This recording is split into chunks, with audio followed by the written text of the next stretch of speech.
welcome to the Stop the Demolition community meeting today. Thank you everyone for being here and coming along and giving up your Saturday morning to be here with us all. I just would like to begin by acknowledging that we gather today on the unceded lands of the Widjabul Wabul people of the Bundjalung Nation. We pay respects to elders past and present and extend that respect to all First Nations people here today. I also acknowledge that this country holds many stories of resilience, connection and care, and the experiences that we have had here in the last 4 years, since 2022.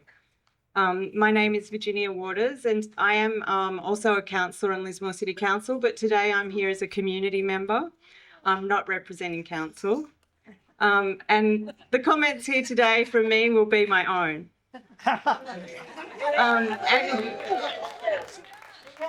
Can we have that in writing? Yeah, I can put it in writing if it's required.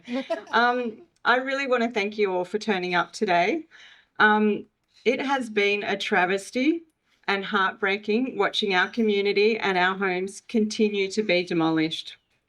Many of us here have lived through the floods, and if we have not lived through them directly being impacted, we have as a community. And it's so important that this is acknowledged, and it is often not acknowledged by people that are representing us, sadly. We've been waiting, we've been through grief, and we're holding the memories and the history and the possibility of the future, and that's why we're here today. And that's why we want to get our voices across to the people that have the power to make that change for us. And they need to be listening to the community. It's not about them dictating what our recovery is. And so that's why we're all here today.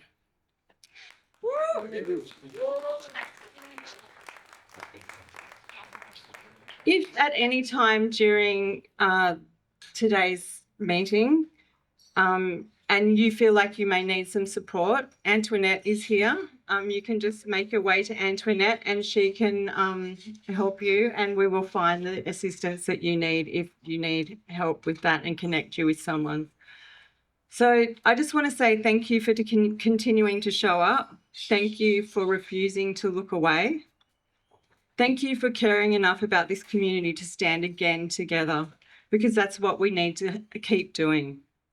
I also stand here as a former resident of North Lismore. I accepted a buyback after the floods and I have been horrified. And actually my house is up here. It's slated to be moved, but you know, when I got here this morning, it was very emotional, as you can imagine. But what that does to me is make me want to fight harder for our community and for the outcomes that we have as a community. I've also this week been spoken to several members that are our representatives in the community, and they say things like, they're not your houses anymore, they're not your concern. I dispute this vehemently. These houses were never just like bricks and mortar, timber, they were homes. They held our memories, raised families, sheltered neighbours, and formed the fabric of our community. What we are witnessing is not simply the loss of buildings, it is also eroded our community connection and cohesion. And that's heartbreaking. And it isn't over. And we need to work to stop this. As we see the homes continue to be demolished without care, we need to stop the destruction. And especially at a time of housing crisis when so many people are struggling to find a secure place to live. And that's why I'm here. We remember the demolitions when they first started in Bailey Street, and the community members rightfully questioned whether some of those homes could be relocated, repurposed or reused. We spoke up then, and we need to continue speaking up, because now we have a New South Wales Auditor-General report which has confirmed what we knew, the serious failures in the planning and administration of the flood recovery. No resilient lands delivered, no program alignment. So today we need to make the demands. Firstly, stop the demolitions. The decision-making process and criteria must be transparent, and the waste of homes and materials must stop. Secondly, extend the deadlines. The current deadlines are driving and forcing decisions that many believe should not be rushed. Thirdly, make available land affordable. Resilient lands must be genuinely affordable for flood affected, and restrictions on relocating homes to those developments should be removed, like what we are seeing up at Mount Pleasant. And fourthly, repurpose existing houses. Use the homes left behind for public housing, emergency housing, community purposes wherever possible. And with that, I'd like to invite our first speaker up. Chels, would you like to come up? Yeah. So Chels Whippy from House You, who has been doing such great work in this area and continues to advocate for community relentlessly, and we appreciate that so much, is going to be speaking about the importance of reusing homes for public housing and community purpose rather than sending them to landfill in a housing crisis. Thanks.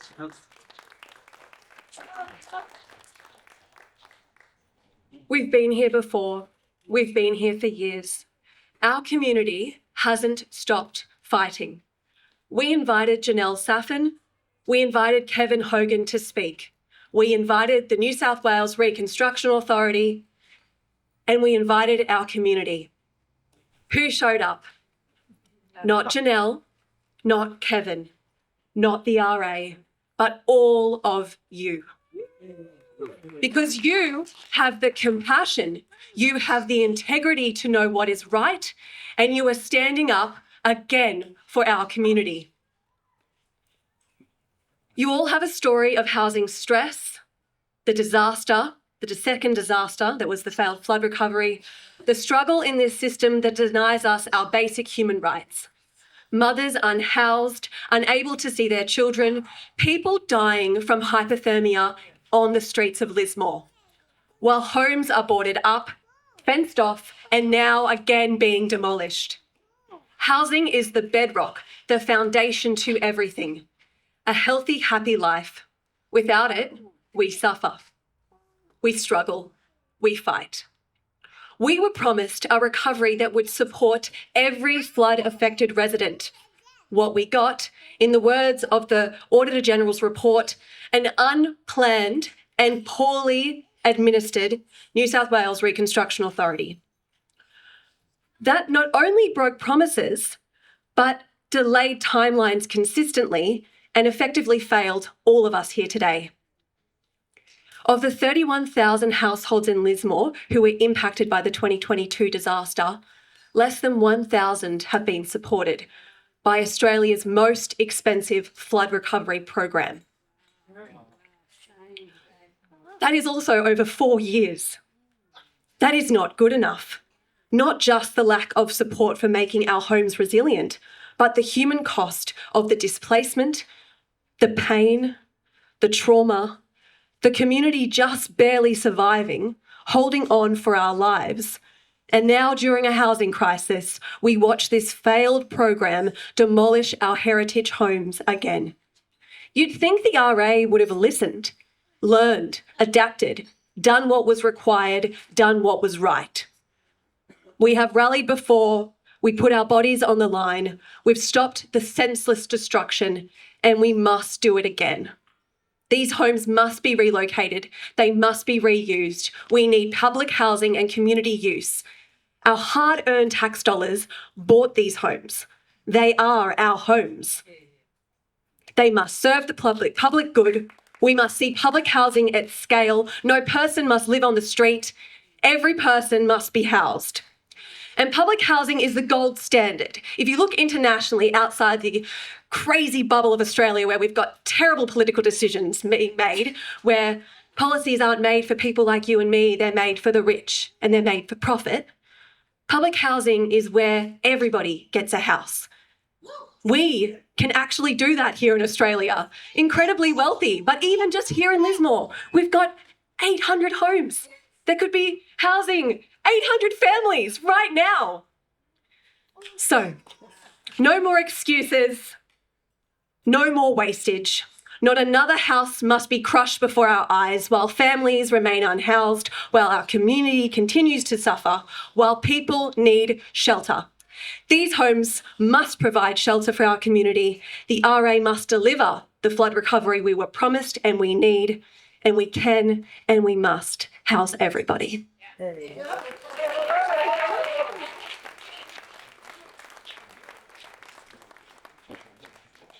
Thanks so much, Charles. And everything that Charles is saying is being seen in our community, but like tenfold, maybe 100-fold at the moment, because what we're seeing is like people that did accept buybacks because they had no other choice either, and they have become unhoused and they have been unable to have a home. So this is what we've seen happen within our community. It's just disgusting. I'm just going to invite now Miriam Torzillo, who's going to be reading a letter from the community to the New South Wales Reconstruction Authority and sharing her reflections. And I just want to pay homage to Mim, who has been doing such incredible work in the recovery from day one. So thanks, Mim. Okay, I am a little nervous because what an auspicious audience, honestly. All of you have done so much amazing work. So both of the speakers, incredible Virginia and Chelsea, have mentioned the Auditor-General's report. We could have written that. Everything we knew, spoke about, wrote about, took action about was in that report. The not so good, the bad, the ugly, the whole damn thing. So that report could be, well, it is a trigger moment. It brought all of us back here together. It roused us to organising this gathering. The RA, for their part, have taken responsibility and said they would finish the job. But what if it was different? What if this report, this moment, became a turning point? What if everything went well? What if what we asked for came to pass? So I imagined this alternate reality future and a letter that I would write to Kate Fitzgerald. I don't have her email at present, but I might find it from somebody. In this possible future, looking back, I want to read part of that imagined letter. Dear Kate, what has happened in the last year and a half has inspired me to write and thank you for your bravery. In that moment, you didn't just accept full responsibility for what the report said, it was what you said next that turned everything on its head. You said it wasn't going to stop there. You wanted to make sure there were major changes in the way the RA operated. You saw this report and this moment not as a threat, but as an opportunity. It seemed as if then and there you were ready to make sure you left behind a legacy of truly innovative policies, genuine consultation, and transparency and real concern and care for the community. Thank you, Kate, for starting with transparency, something we've been asking for 4 years. Thank you for acknowledging that the RA had failed to communicate clearly, to fully explain or provide detail, and admitting that this has had an impact on the confidence and agency of the community, causing division and more trauma. And thank you very much for stopping the demolitions. The pause, the stop we had asked for again and again. And of course, for everything that followed. The release of transparent criteria for demolition, which led to a drastic reduction. Next page. I'm so organised. I'm trying, people. As much as a nonna can try. A drastic reduction in the houses slated for the crush to almost nothing. Turns out most of the very badly damaged houses had already gone early on. and transparency around and genuine consultation about the deadlines followed to align more closely to the real needs of people. You made it possible during that pause to bring the RA together with the Living Lab, Jogan Alliance, experienced deconstructors, local salvage companies, and community representatives to work towards the recommendations of the Living Lab Circular Timber Report. The report your predecessors in RA had commissioned but not followed up. Very swiftly, a location was found for storage of recycled timbers and other materials for community access. A set of guidelines for deconstruction was drawn up. An agreement that this program would extend beyond the mid-year end of the RA presence in Lismore. Amazing how an alternative management of this was figured out. Turns out it wasn't impossible. Lots of impossible things happened. It just shows what can be done when there is vision and bravery. The pause also provided time for consideration of more projects in the repurposing of old buildings and houses for all kinds of truly affordable housing, but also for community groups, artists, mutual aid groups, food kitchens, community education, and more. Well, that's one part of an imagined future of what happened. Okay, so it's just imaginary, but it's hope. And what I know about hope is that it's a muscle, and it's best exercised by coming together, speaking up, and taking action together. Maybe we'll fail, but one thing is for sure.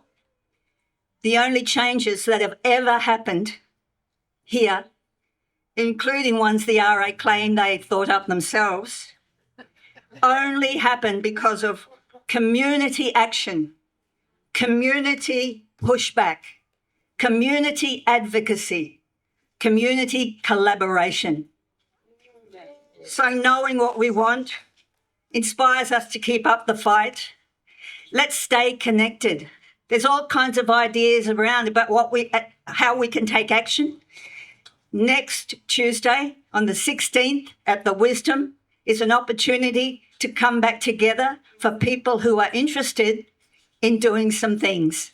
And there's going to be a lot of things that we will come up with. One idea that a friend had, and I really liked it, was to paint banners that we hang over those fences of the slated to be demolished houses. And they say, property of the people of Lismore, in big letters. Let's keep going. Let's keep together. Stay connected. Let's do some stuff. Yay!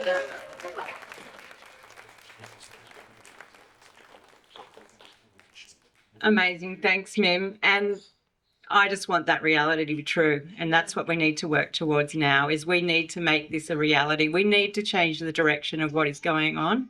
And we can do that as a collective. And I think that is the thing that we need to hear from Mim as a community. This is how we make the change, is talking up and making sure that they're listening. So everyone, I really encourage you to come along to the Winsome on the 16th and bring your ideas and what you want to do and what you want to hear and what you want changed. Our next speaker is Jimmy Willing. I think many of you will know Jimmy. He's very close to our heart. He's been our troubadour for a very long time. And I've also been very proud recently to have come along to the Joy Love studio, which is in North Lismore, which is an incredible initiative that Jimmy has championed.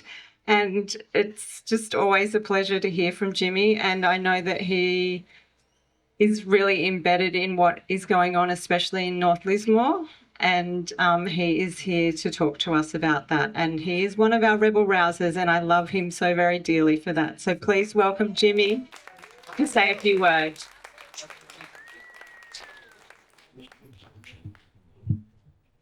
They forgot to gaff tape my microphone.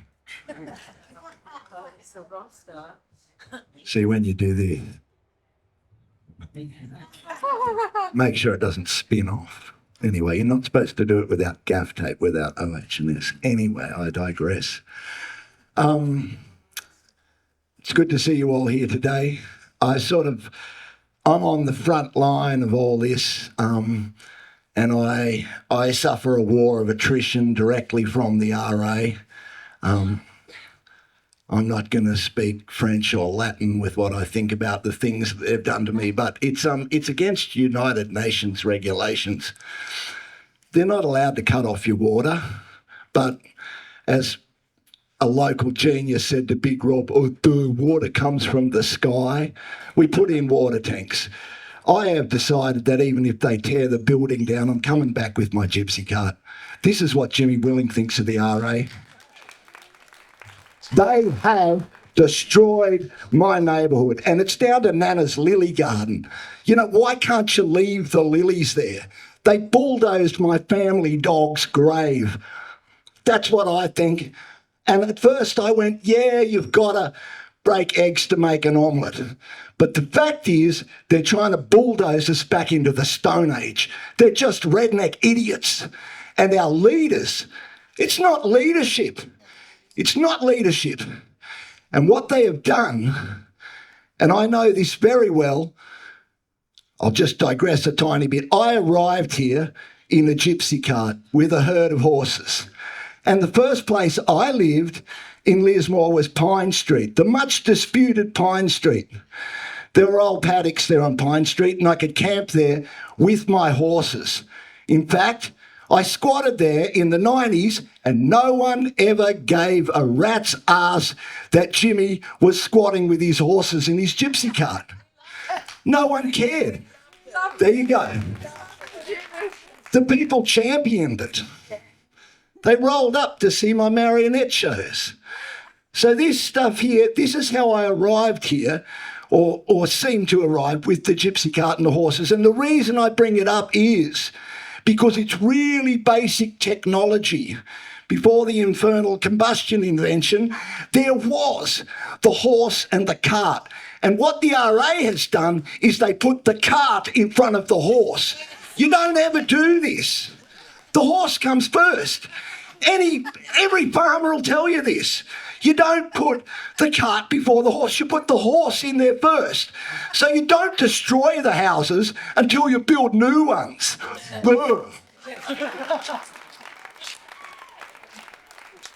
You let people live in the houses. You negotiate them one by one. You make a considered retreat from the flood zone. Every military commander knows this. Otherwise, you have a rout. This is what happens. The baggage train gets caught up. Everybody gets slaughtered. Napoleon loved doing this. Just roll over the whole lot of it. This is what they've done. They have now created a route. So I live now on the front line, and on the one side I have the RA tearing it down, and on the other side I have criminals tearing it down. And they don't just go into the RA houses, they go into my friends' businesses and strip them of everything. So that there is this war from both sides. But who set it up? Who set up this war? The RA, our leaders. Our leaders, the only leaders who didn't set it up are people like Sue over here. Virginia, these voices of reason. The guys who were street smart who said, if you evict the nice fluffy squatters, criminals will move in. This is what happened because no one bothered to listen to the people who were actually street smart. These people live in ivory towers. Many of them aren't even from the bush. They don't have a clue about living in the flood zone. 30 years I lived over there, still there.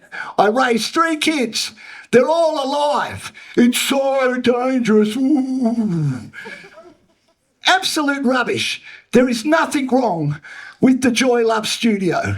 It is beautiful, it is clean, it is not mouldy, it is not full of asbestos. It was built by the Feenies, by Joy Love's father. She helped him build it, and they built it to withstand floods. It is best possible practice, and they're actually building a new school in South. Well, the Joy Love studio is built exactly the same way, up on big RSJs, to be flood resilient. It is a crime to knock down such a beautiful building, and over my dead body will they knock it down. And that's why you are all invited, when they come, to a love-in at the Joy Love studio. You are also invited to the Free Love Festival in the backyard, where we will put up a big top. And right now, I've been guerrilla gardening over the last few weeks, and I'm putting flowers in front of the bulldozers. So if you want to come and plant flowers at the Joy Love, you're all welcome to. It's just a symbolic act, but the bees will love it, and they'll just actually see. I won't use that Latin. Is it Latin, Laurie? Do we say Latin? North Lismore? We won't speak like that. What we will do is put flowers in the barrels of the rifles. We'll make them feel bad when they bulldoze this old grandpa's garden. I'll see you later.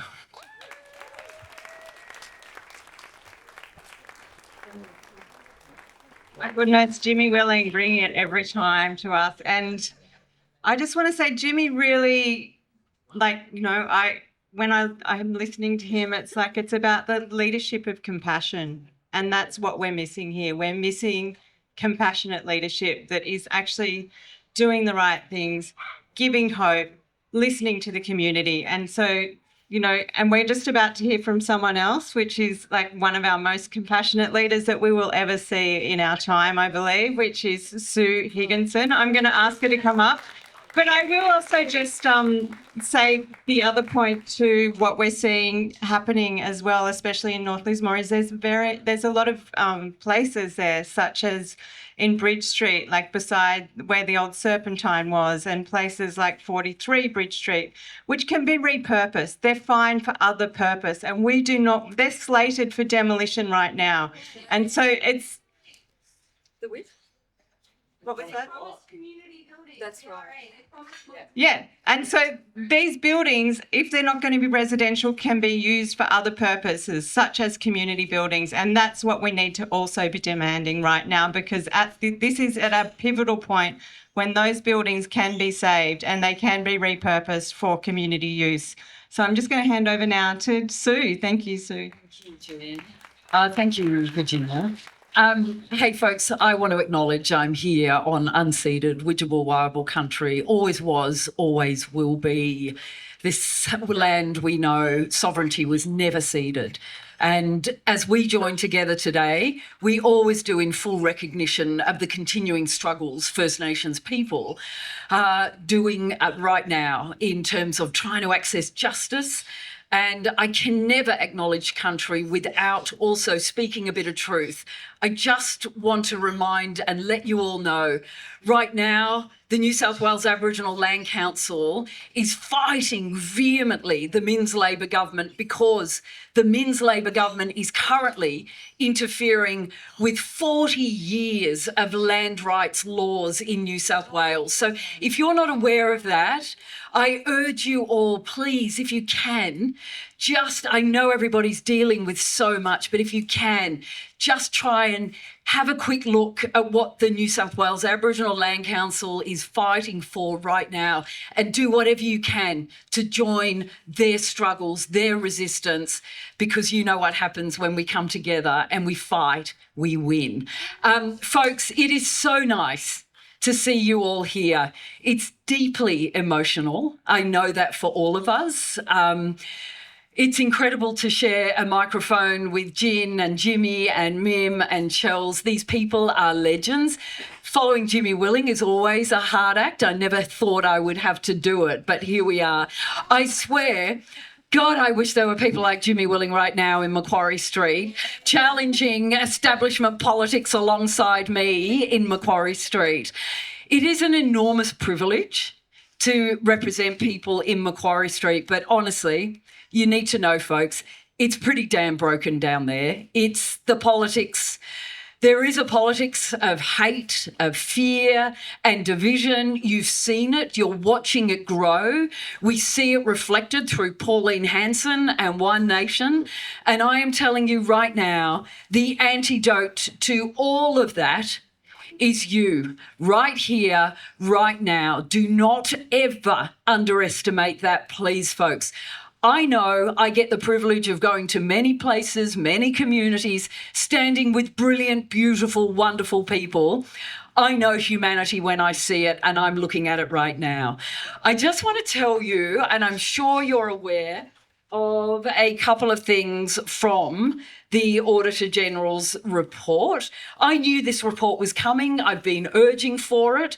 The Auditor-General found just 54 out of 4,400 houses have been raised and retrofit, representing less than 1% of what was promised, less than 1%. We know that literally $880 million has been spent, and yet the bulk of the people's homes that were qualified to be moved out of harm's way, raised and retrofitted, less than 1%. You've got to wonder what the hell has been happening. Well, we know. We've seen the demolitions and we've seen where the focus has been. I know somebody just said to me now, it's called the Reconstruction Authority. How the hell does it maintain that name? For us here in the Northern Rivers, it's literally the Destruction Authority. That is all we have seen amongst us in our communities. And let's remember, when we were first asked what we wanted, we came together in our moment of deep, deep grief, but our moment of brilliant vision and connection and collectivity. We said, we want to stay together. We want to relocate together, those of us that do, and we want to support each other. We don't want to be divided, and we don't want to be destroyed, and we certainly don't want to be dictated to. And remember, it almost felt like for a few weeks, wow, we might just actually genuinely get the opportunity to be heard, to be seen, and to be followed. Because remember, community-led recovery. That meant that they followed us. But my God, how quickly that was stolen from underneath us. You can't have relocations. You can't have people who have lived on the floodplain with mortgages moved out of floodlands into flood-free lands, because that would be economically perverse, right? All of a sudden, people who are less financially advantaged with financially advantaged people. This is the truth, folks. This is what happened to us. We were told we can't have it, we don't deserve it, we were gaslit, and then they brought in the destruction machines. That is the truth. I did a call for papers at the end of 2024, and from those documents, it is quite clear the decisions that were made and what went wrong. Based on the Resilient Lands program, the program that we were told was where we could, those people who were ready and wanted to move to higher grounds, that was the priority project. That was putting the horse in front of the cart. I'm a bit of a horsewoman too, Jimmy. I know how the hell you deal with horses and carts. And I remember Jimmy coming to Lismore and North Lismore. I too lived in North Lismore with my little kids. The house burnt down, but so it didn't flood. But sorry, digression. We know that Resilient Lands program, the truth, what the Auditor-General has found, not one, $100 million poured into that program, and not one outcome to show our community, because we weren't listened to. I know we had a mayor who said he wants an autocrat. He needs someone to come in and tell us all what to do. And the whole time we were here. All of you were here saying, hey, we don't have all the answers, but we sure as hell have the heart, the soul, the resilience, the spirit, the drive, the politics of love, hope and justice to get us where we need to get. But instead, we were gaslit. But hey, it's now time to remember the success and the things we have done. Remember Pine Street. Remember Bailey Street. When we started seeing those houses being recklessly destroyed and shipped to Queensland and buried, you all turned up, you stood in front of those machines and you rewrote that part of the program. We actually genuinely together saved materials, homes from being completely wasted. If it wasn't for you, they would all be in the ground right now. We have saved some, we've salvaged some, and we spoke truth to power and we told the Reconstruction Authority they need to pivot, they need to be honest, and they need to be accountable. Since that moment, and of course, I know when I turned up in Pine Street in support of trying to save some old houses, Steve and Vicky's beautiful house and all the other houses, I'll never forget. There was a morning, the Monday morning, I woke up and Chris Minns was there, Premier of New South Wales, the person still driving this program. He literally was on 2GB with his shock jock radio boys saying, oh, yeah, and Sue Higginson and all those squatters, they're terrible. We've got to get in there. We've got to move it. You can't have people down there on the river. I couldn't believe it. And it was just like, right, well, fuck you. We're going to fight really, really, really hard together.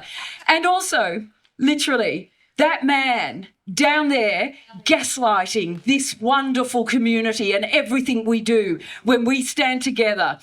And, you know, the truth is, folks, no matter what they think, you must never forget, whilst they are there exercising power in Parliament, and I see them every day, the real power is and always will be with the people. So the purpose of today, friends, is the Auditor-General's report has spoken loud and clear. Unfortunately, our two political representatives who hold the seat power, Janelle Saffin and Kevin Hogan, and I am shamelessly political, you know this, I'm a Greens MP, I know they are both trying to do what they think they can do, but this is the truth. One has become a minister and is now missing in action and has vanity politics she must succeed in. This is her project. She is wedded to it. And as she said, after the Auditor-General's report came out, she is going to drive this project to the very end, speed it up and get there faster. That is not the proper response. And we need to try to make her see reason. Two, the other guy, Kevin Hogan, literally 2 weeks ago or last week here in Lismore with the leader of his political party, came to a place where we currently have women who can't have their children because they don't have a roof over their head, families being torn apart, people sleeping rough. We're watching our history, our heritage, our future, our homes be destroyed, and waste piling high. Well, he sat here in the Workers' Club talking about guns and how to avoid frickin' taxes. Now that is not leadership, friends, and we need to remember this. They are our leaders. They're meant to be talking to us. They're meant to be doing the work that we are asking them to do, and that is simple work. Provide some truth in representation and stop gaslighting our communities. Start seeing us, start listening to us. Recognise failure when it's throwing itself in your face through a very conservative Auditor-General's report. And let's turn shit around. And this is the time we do it. Just like when we saw those machines pulling those beautiful Bailey Street houses down, this is our opportunity to pivot. So I am going to urge all of you, if you can, please turn up to the Winsome on Tuesday night. Mim will be guiding a proper conversation about how we mobilise together now to fight back.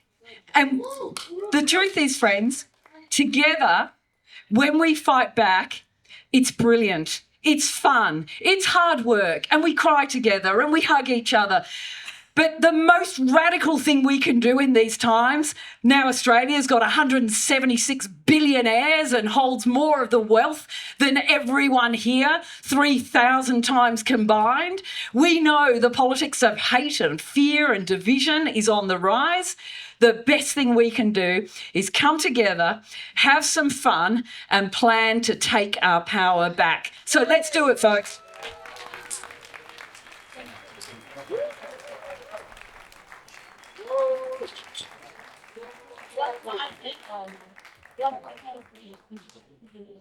What time at the Windsor?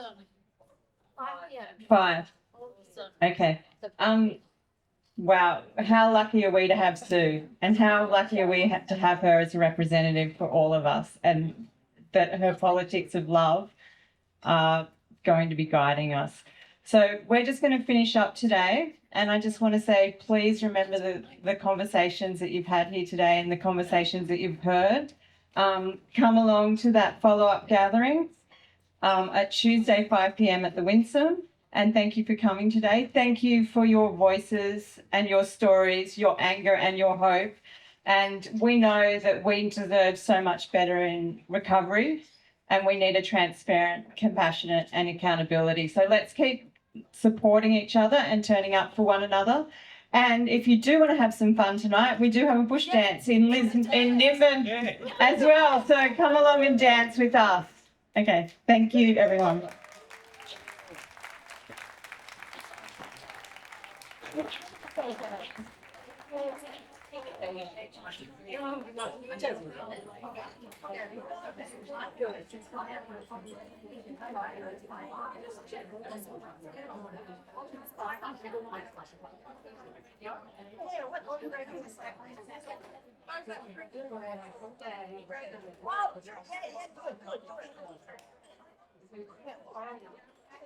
Oh, okay, I know.